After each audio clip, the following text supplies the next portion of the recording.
শনিবার সকাল থেকে দীঘা সৈকতে শুরু হয় সেবা পর্ব 2025 বিচ ক্লিনিং ইভেন্ট। সমুদ্র সৈকতের এক প্রান্ত থেকে অন্য প্রান্ত জুড়ে চলে পরিচ্ছন্নতার মহাযজ্ঞ। হাতে গ্লাভস, বড় ব্যাগ নিয়ে অংশগ্রহণকারীরা কয়েক ঘন্টার মধ্যেই তটরেখা থেকে সরিয়ে ফেলেন প্লাস্টিক বোতল, পলিথিন, খাবারের প্যাকেট সহ নানান বর্জ্য। অল্প সময়ে ঝকঝকে রূপে ধরা দেয় দীঘার বালি। পূর্ব মেদিনীপুর জেলা শাসক পূর্ণেন্দু কুমার মাঝি ও একাধিক আধিকারিক সরাসরি উপস্থিত থেকে এই কর্মসূচিতে যোগ দেন। তাদের সঙ্গে সমান তালে অংশ নেন সাফাই কর্মী, স্থানীয় বাসিন্দা ও পর্যটকেরাও।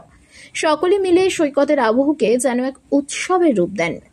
সূর্যালোকে ঝকঝকে হয়ে ওঠে সমুদ্র তীরের বালি, বদলে যায় দীঘার চেহারা। আন্তর্জাতিক উপকূলীয় পরিষ্কার দিবসে অনুষ্ঠিত এই বিশেষ অভিযানে দীঘা পায় নতুন পরিচ্ছন্ন রূপ। আবর্জনা মুক্ত সৈকতে হাঁটতে গিয়ে পর্যটকরা বলছেন, এবারের দীঘা ভ্রমণ হবে আরও আনন্দময়, শান্তিময় ও স্মরণীয়। সুন্দর করে গড়ে তুলতে হবে নিজস্ব চিন্তা ভাবনা এবং পরিষ্কার পরিচ্ছন্নতা বজায় রেখে। আমরা দেখতে পাচ্ছি সম্মাননীয় বিধায়ক, চারবারের বিধায়ক রাম সিগনেচার ক্যাম্পেইনিং এ হাজির হওয়ার জন্য শুভ উদ্বোধন ঘটাচ্ছেন। আমরা দেখতে পাচ্ছি এর মেন উদ্দেশ্য মানুষকে সচেতন করা। আজকে আমরা এই দীঘা এবং মন্দারমণি যে সুদীর্ঘ বিচ, সেই বিচে যত নোংরা রয়েছে, জঞ্জাল রয়েছে, সেগুলোকে আমরা আজকে পরিষ্কার পরিচ্ছন্ন করছি। ফলে এখানকার সাধারণ মানুষ, প্রশাসন এবং টুরিস্ট তারা সবাই একসঙ্গে হাত লাগিয়েছে। আজকে আমরা এটা পরিষ্কার করব।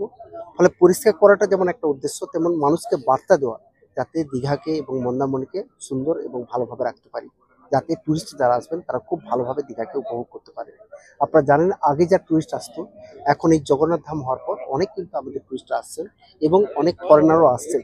ফলে তাদের মনোমতো করে দীঘাকে রাখতে গেলে দীঘাকে পরিষ্কার পরিচ্ছন্ন রাখতে হবে। সেই জন্য কিন্তু আজকের কর্মসূচি এবং মানুষকে একটা বার্তা দেওয়া।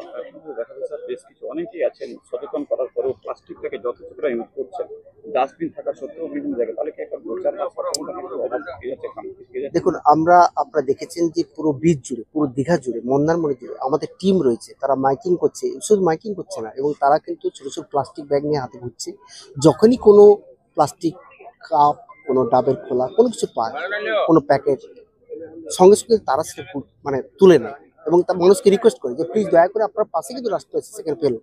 ফলে আগে থেকে কিন্তু আপনি যদি দেখেন দীঘা কিন্তু অনেকটা কিন্তু প্লাস্টিক মুক্ত হয়েছে, অনেকটা কিন্তু নিট ক্লিন হয়েছে। কিন্তু এখন আমাদের জার্নি শেষ হয়নি, আমাদের আরো কাজ করতে হবে, আরো মানুষকে বোঝাতে হবে, আমাদের আরো প্রচার করতে হবে, সচেতন করতে হবে। দীঘাতে বিভিন্ন ধরনের কর্মসূচি নেওয়া আছে, তারপরও দেখা যাচ্ছে বিভিন্ন বিরল প্রাণী সেগুলো মরে আছে।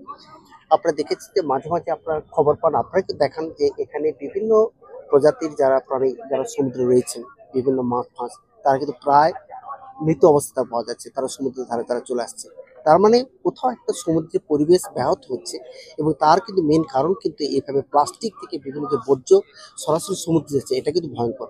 সেই বার্তাটাও আজকে আমরা রাখছি যে আমাদের এই কর্মকাণ্ডের ফলে আজকে সমুদ্র কিভাবে বিপন্ন, সেটাই বার্তা দিচ্ছে। একটা জিনিস দেখা যাচ্ছে, ড্রেনে দেখা যাচ্ছে কিছুদিন আগে বৃষ্টিতে গোটা দীঘা জলমগ্ন হয়ে গেল, সেটা ড্রেনেজ ব্যবস্থা নিয়ে একটা প্রশ্ন উঠছে, সেটা কি কোনো ব্যবস্থা গ্রহণ করা হবে? দেখুন, দীঘাতে এক সপ্তাহ আগে প্রচন্ড বৃষ্টি হচ্ছে, টানা 5 ঘন্টা অতি ভারী বৃষ্টি হয়েছে, যেটা এখানকার সাধারণ মানুষ সবাই বলছে বিগত 50 বছর কেউ দেখেনি।